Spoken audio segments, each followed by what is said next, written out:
जुलाई महीनाનો આજથી શરૂઆત થઈ ચૂકી છે અને આ સાથે જ આજથી 6 નિયમમાં મોટા ફેરફાર પણ કરવામાં આવ્યા છે। હવે પેટ્રોલ પંપ પર એક વાહનમાં એક દિવસમાં માત્ર 200 લિટર ડીઝલ ભરાવવાની મર્યાદાને સમાપ્ત કરી દેવામાં આવી છે। એટલે કે હવે તમે તમારા વાહનમાં જેટલું ઈચ્છો એટલું ડીઝલ પણ ભરાવી શકશો। આ સાથોસાથ ફેક્ટરી કોમર્શિયલ ખરીદારો પર લાદવામાં આવેલો પ્રતિબંધ પણ હટાવી લેવામાં આવ્યો છે। પેટ્રોલિયમ મંત્રાલયે 11 જૂને पेट्रोल डीजलनी अछतना कारणे आ प्रतिबंध लगाव्या हता, जे सप्लाय सुधर्या बाद हवे 29 जूनना नवा आदेशथी परत खेंची लेवामां आव्या छे।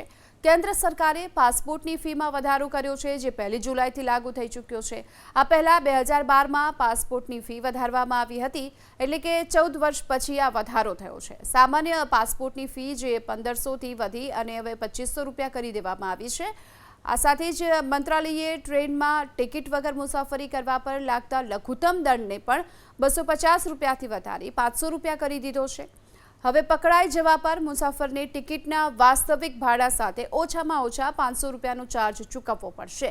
आ साथे ज मामलो मेजिस्ट्रेट कोर्ट में जवा अने दोषित ठरवा पर वधुमां वधु 6 महीनानी जेल अने 1000 नो दंड थवा अथवा तो बंने सजाओ पण थई शके छे।